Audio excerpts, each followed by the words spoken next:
Yang pertama, konsep dasar perkembangan peserta didik dibagi menjadi dua prinsip, yaitu satu, perubahan progresif yang bersifat kuantitatif dan kualitatif. Dua, perkembangan awal lebih kritis daripada perkembangan selanjutnya. Lalu, kematangan atau maturation. Suatu organ dalam diri makhluk hidup dikatakan telah matang jika telah mencapai kesanggupan untuk menjalankan fungsinya. Kedua, suatu fase perkembangan di mana aspek-aspek jasmani atau mental sudah berfungsi sebagaimana mestinya. Lalu yang kedua, faktor-faktor yang mempengaruhi peserta didik. Satu, faktor natur atau endogen, bahwa perkembangan peserta didik dini dipengaruhi oleh karakteristik bawaan yang diturunkan dari orang tua biologis, yang termasuk dalam faktor endogen yaitu otak atau sistem saraf, kondisi kromosom, dan sistem tubuh.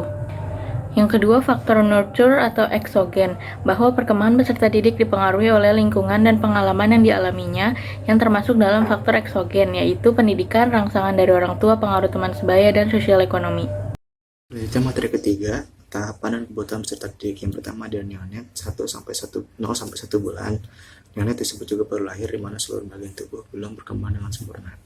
Lalu yang kedua ada fase injen 1 sampai 12 bulan.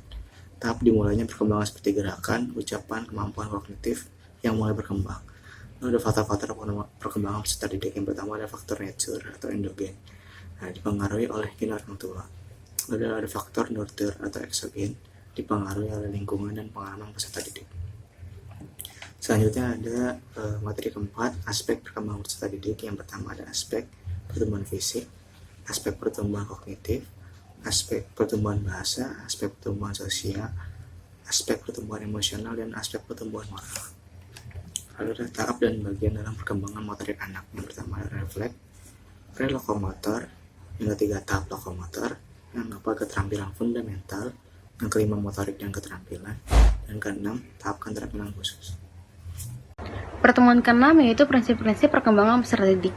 Perkembangan mengacu pada peningkatan kompleksitas sebagai perubahan sesuatu yang sederhana menjadi lebih kompleks dan bersifat kontinuitas. 6 domain dalam perkembangan yaitu domain fisik, motorik, perseptual, kognitif, serta pidato dan bahasa. Perkembangan sosial atau emosional faktornya yaitu peran gender, temperamen, kemandirian, moral, kepercayaan, penerimaan aturan, dan harapan sosial budaya. Tipe perubahan bersamaan dengan pertumbuhan. Pola pertumbuhan fisik yang mengikuti hukum Shapiro-Kauda dan Proximo-Distal. Karakteristik bersifat kesinambungan dan berlangsung dari umum ke khusus. Perbedaan individu dan kecepatan berbeda-beda. Pola bersifat periodik dan tugas perkembangan muncul pada periode tertentu. Pertemuan ketujuh, materi, konsep, dan teori psikoanalisa dari Sigmund Freud untuk perkembangan peserta didik. Perspektif psikoanalisa adalah suatu pandangan tentang kemanusiaan yang mengutamakan peranan kekuatan ketidaksadaran atau unconsciousness yang dapat mendorong perilaku manusia. Pendekatan struktural memberikan ulasan tentang struktur psikologi yang bertugas untuk mengalirkan dorongan-dorongan atau energi psikis yang ada. Dan di pendekatan ini ada 3 struktur utama, yaitu ID, ego, dan superego. Mekanisme pertahanan diri digunakan saat seseorang mengalami kecemasan yang berlebihan sehingga mengancam ego, seperti regresi, koreksi, rasionalisasi, reaksi formasi, represi, sublimasi, dan fiksasi. Tahap-tahap psikoseksual menurut Freud adalah tahap oral, tahap anal, tahap palik, tahap laten, dan tahap genital. Teori psikoanalisis banyak diimplementasikan dalam dunia pendidikan. Konsep dan teori psikososial menurut Erik H. Erikson. Terdapat prinsip epigenetik, yaitu ego perlu menyesuaikan diri dengan tuntutan masyarakat. Dalam konsep dan teori ini terdapat tahap infansi, early atau masa anak-anak, usia prasekolah, usia sekolah, adolescence, early adulthood, dan maturity.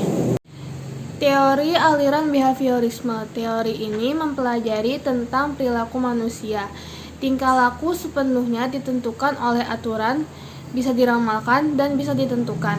Pada teori ini terdapat 3 tokoh, yaitu Pavlov, Watson, dan B.F. Skinner.